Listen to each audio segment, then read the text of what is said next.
Silently ही सुनना चाहिए, है ना। तो सबसे पहली बात ये है कि सर ने हाट बरानी में इतने बड़े विद्यालय की स्थापना की, जिसका जिसका नाहिद जिले में इस मेरे नाम है, इतना मैं कहूँगा, क्योंकि डिजिटल मीडिया है तो न्यूज़ हर जगह जाती है और यहाँ के बच्चे टॉप 15 में भी शामिल हो रहे हैं। ये अपने आप में ही बहुत ही गर्व की बात है।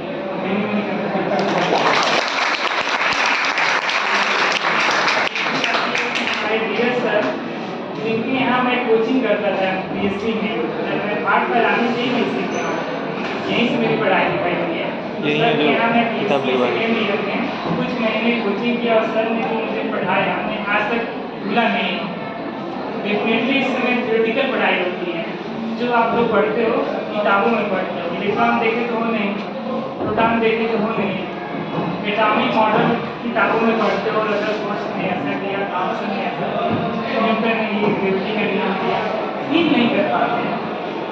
सर ने हमें पढ़ाया उसको फील करके, और इस समय मैं उन सब चीज़ों को रियलिस्टिक देखता हूँ, अपने लैब में एक्सपेरिमेंट करता हूँ इलेक्ट्रॉन के साथ, प्रोटॉन के साथ में, और उसको कंट्रोल करता हूँ, बहुत सारे एक्सपेरिमेंट्स को, बहुत सारे नए नए मटेरियल्स को डेवलप करता हूँ। तो सर ने ऑलरेडी मेरे बारे में बहुत सारी चीज़ें बता दी हैं।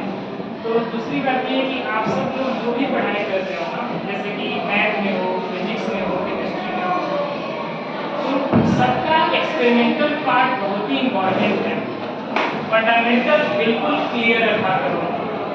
कुछ चीज़ें आपकी इंग्लिश में बाइलिंगुअल है, मतलब इंग्लिश हिंदी दोनों है, तो बहुत बार कई चीज़ें ना आपको इंग्लिश में सपोज करो नहीं समझ में आ रही है, मान लिया नहीं आ रही है, तो उसको हिंदी में उस कॉन्सेप्ट को क्लियर करो, चाहे जैसे भी हो, यूट्यूब पे ही क्यों ना हो, है ना, या किसी दूसरे प्रदेश में जो लेबोरेटरी होती हैं, यूनिवर्सिटीज़ होती हैं, BHU है, IITs हैं, वहाँ पे आप लोग ट्रिप पे जाओ, एजुकेशनल ट्रिप पे। सर ने अभी देखा, मैंने IIT चेन्नई के साथ आई थिंक आपने आर्टिफिशियल इंटेलिजेंस का जो शॉर्ट टर्म कोर्स है वो सर ने कराया था, वो भी बहुत बड़ी बात है कि आप लोग वहाँ तक लेके गए, है ना।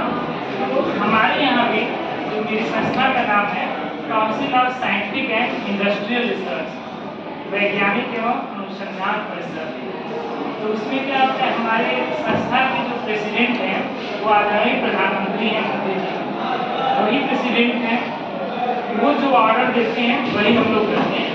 मैं यहाँ आया भी हूँ तो मेरा एक रिकॉर्ड है कि मैं आज रहा हूँ और मैं क्या कर रहा हूँ वो भी उनको पता है। तो बहुत सारे रूल्स रेगुलेशंस और एक प्रधानमंत्री के सीधे नेतृत्व में काम करने का मुझे मौका मिला है, और उसकी जन्मभूमि भी भाट बरानी ही है, और आप लोग के बीच से ही मैं भी हूँ, है ना। तो ये जो अभी आप लोग पढ़ाई कर रहे हैं ना, यही आगे चल के आपके जीवन को निर्धारित करेगा कि आप क्या बनने वाले हैं और क्या बिगड़ने वाले हैं। तो ये एक विशेष टाइम है जिसको यूज करो फंडामेंटल को क्लियर करने के। जब मैं साउथ कोरिया का था, इनफैक्ट मैं साउथ कोरिया भी रहा हूँ, चाइना भी रहा हूँ, अमेरिका भी रहा हूँ, अभी मैं रसिया में एक यूनिवर्सिटी में विजिटिंग प्रोफेसर था, वहाँ भी मैंने रहा हूँ। उसके पहले मैं इटली में था 3 महीने यूनिवर्सिटी ऑफ रोम में, वहाँ में विजिटिंग प्रोफेसर रहा हूँ। तो वहाँ की सबसे खास बात मैं बताता हूँ कि वहाँ के जो बच्चे हैं सर, और जो वहाँ का रीजनल लैंग्वेज है, सबसे पहला प्रेफरेंस उसको देते हैं कि वो अपनी लैंग्वेज में सीखते हैं उस चीज़ों को। ऐसा नहीं है कि अगर हमने इलेक्ट्रॉन में जैसे क्या होता है BSc में एक होता था एटॉमिक मॉडल, एक इलेक्ट्रॉन सपोज करो कि ग्राउंड स्टेट में है, एक्साइटेड स्टेट में चला गया, नीचे एक एम्प्टी स्पेस हो गई इस क्लास में, सुपर के एक्साइटेड स्टेट में है ना, ऊपर जब भी नीचे आता है तो एनर्जी निकलती है, एक मॉडल है, हो सकता है बाद में आप जानेंगे। तो उसमें एक होता था कि fine structure of the atomic model.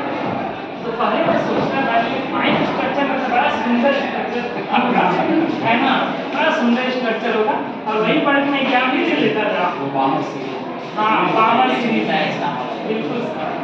फिर मैं एक किताब देख के लाया हिंदी में, तो उसमें लिखा था कि फाइन स्ट्रक्चर मतलब शुष्क संरचना, माइक्रो स्ट्रक्चर, मतलब बहुत ही छोटे छोटे लेवल पे आप जाओगे ना तो उसको बोलते हैं फाइन स्ट्रक्चर, मतलब बहुत ही पतली संरचना। उसका कतई मतलब नहीं है कि अच्छी संरचना है ना।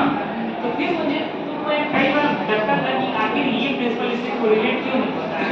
तो जब मैं उस चीज़ को समझा कि वो फाइन स्ट्रक्चर है, तो मेरा समझ लो कि आधा सिलेबस मेरा वहीं क्लियर हो गया, सारे कॉन्सेप्ट। तो उस चीज़ों को आपको समझना है। वहाँ पे चाइना नहीं पढ़ते हैं, इंग्लिश भी स्ट्रॉन्ग है नो डाउट, लेकिन अगर कहीं प्रॉब्लम है तो उसको हिंदी में पढ़ के क्लियर करते हैं। और अभी आपको इंग्लिश और हिंदी दोनों ही पढ़ना है ना। जैसे ही आप लोग अभी जाओगे अपर स्टेट में, जैसे 12th के पास बहुत सारे बच्चों को मन करता है कि हम IIT में एडमिशन लें, कुछ बच्चों को मन करता है कि हम फिजिक्स ही पढ़ लेते हैं, कुछ बच्चों को लॉ पढ़ने का मन करता है, किसी को कॉमर्स पढ़ने का मन करता है, कोई डॉक्टर बनना चाहते हैं। तो सबसे पहले क्या है कि अपने एक गुरु को चुनो आप, जो आपके रेंज में, आपके गांव में, आपके ब्लॉक में ऐसे बच्चों से परिचय करो। लड़कियां हैं तो लड़कियां से करें, बच्चों से भी कर सकती हैं। तो जानो कि अगर वो IIT में पढ़ता है तो उसका गाइडेंस सर से लो और एक रोड मैप तैयार करो। 12th पढ़ा, साथ साथ मुझे क्या करना है, IIT की तैयारी करनी है, JEE का फॉर्म कब निकल रहा है, बहुत बार JEE एडवांस दिए, मेंस दिए, हो सकता है नहीं होता है ना।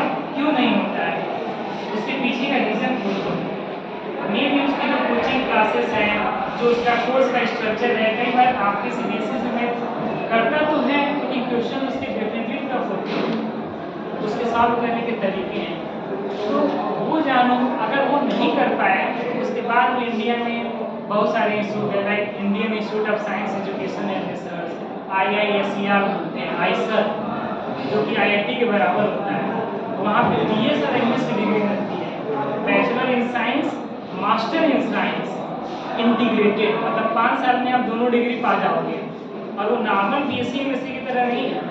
अगर आपने BS MS वहाँ से किया तो इसका मतलब डेफिनेटली आप आगे चल के या तो साइंटिस्ट बनने वाले हो, IIT में प्रोफेसर बनने वाले हो, PhD में प्रोफेसर बनने वाले हो, या UPSC निकाल के आप जब भी आप DM, SDM, मतलब IAS PCS तो बहुत ईजिली निकाल लेते हैं सब बच्चे। उसके अलावा अगर आपने वहाँ से एडमिशन बस ले लिया तो हो सकता है कि आपका अगला एडमिशन ऑक्सफोर्ड यूनिवर्सिटी में हो जाए, हार्वर्ड यूनिवर्सिटी में हो जाए, कोलंबिया में हो जाए, UK के प्रिंस्टन, यूनाइटेड स्टेट के प्रिंस्टन यूनिवर्सिटी वहाँ हो जाए। तो क्या है कि आप उसके भी रोड मैप निकालो कि क्या पढ़ना है, JEE करना है, आईसर का अलग टेस्ट होता है वो देना है, उसके अलावा होता है किशोर वैज्ञानिक प्रोत्साहन योजना AVPY। उसमें क्या होता है कि जितने 12वीं के बच्चे हैं ना, तो उसका फॉर्म भरते हैं और वो कराता है Indian institute of science Bangalore. तो उसका रिटन टेस्ट उसको निकालो, वो IIT से आसान, अगर वो निकल गया तो आपका एडमिशन IIT में भी हो सकता है, IISER में भी हो सकता है, और कुछ प्रतिष्ठित यूनिवर्सिटीज में भी कुछ सीटें उनकी फिक्स होती है, वहाँ भी वो करा सकते हैं। उसके अलावा बहुत सारे इंस्टीट्यूट अपने लेवल पे रिटन टेस्ट लेते हैं, है ना। तो आप लिस्ट बनाओ कि यहाँ पे एडमिशन लेना है, उसकी कब से हमें तैयारी करनी है, फिर आप पढ़ाई करो, उसके लिए एक्स्ट्रा टाइम निकालो, उसकी भी तैयारी करो। ये मत सोचना कि हम भाटपार में एडमिशन हो जाएगा या गोरखपुर में एडमिशन हो जाएगा तो मेरा काम चल जाएगा। गोल एकदम हाई होना चाहिए, तुरंत नहीं ट्रैप हो जाना है, फंसना नहीं है। फंसने का मतलब ये नहीं कि खराब है, ये भी अति उत्तम है, लेकिन हमें सबसे पहले सर्वश्रेष्ठ करना है। पहले जब मैं BSc में था तो सोचा गोरखपुर यूनिवर्सिटी में पढ़ूंगा, मेरा वही एम था। गोरखपुर यूनिवर्सिटी गया तो उसमें मुझे मिला फिजिक्स, मैथ और इंडस्ट्रियल केमिस्ट्री नहीं, तो उसका फीस उन्होंने मुझे 40,000 रुपये मांगा। उतना मेरे पास था नहीं, मैंने पढ़ा बार बार एडमिशन करा दिया। फिर उसके बाद मैंने सोचा चलो MSc कर लूँगा। फिर मैं MSc में सोचा DU में नाम लिखवाऊँगा, दिल्ली यूनिवर्सिटी। मैं DU गया MSc में लिखवाने, तो पता चला यहाँ तो फॉर्म जनवरी में ही निकल जाते हैं, यहाँ बहुत लेट, तो मुझे पता नहीं, किसी ने बताया नहीं, तो मैं उसको मिस कर दिया। तो लेकिन मैंने PhD वहाँ से की DU से, मेरा था कि मुझे यहाँ तो पढ़ना है तो पढ़ना है। करता रहा, कब निकलेगा, छोड़ा नहीं, लोगों से दोस्ती जो वहाँ पढ़ते हैं उनसे पूछते रहा, जब निकलेगा मुझे बताना, मुझे यहाँ एडमिशन लेना ही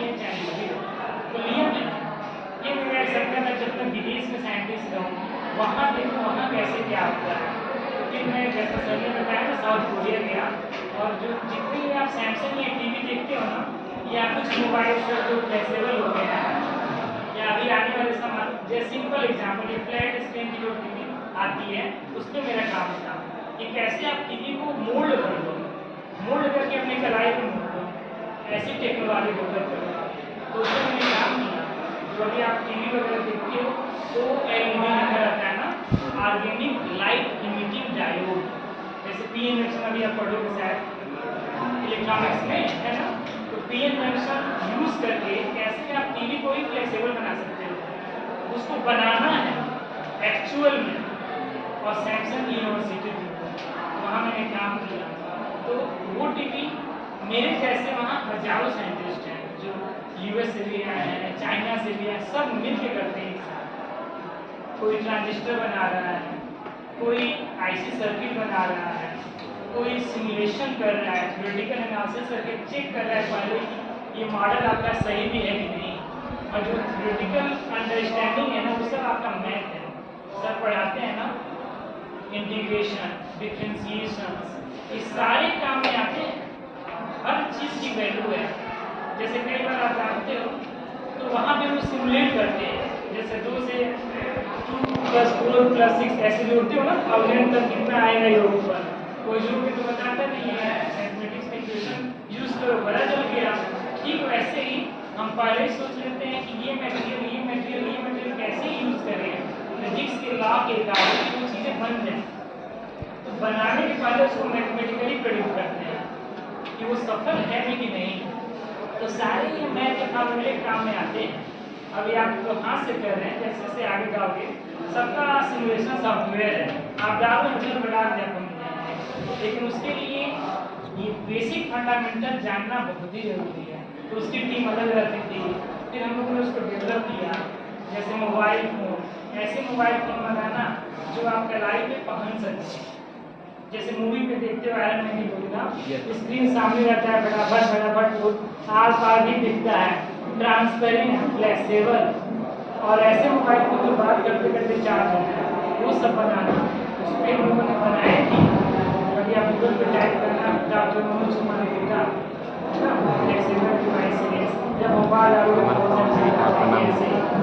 तो उसको बनाया गया। तो वो सब कैसे बना, इसी घाट बनाने को सीखे गए ज्ञान है ना, घाट बनाने का यूज हुआ। और वो सबको नहीं देते, उन्हीं को लेते हैं जो ब्रिलियंट होते हैं।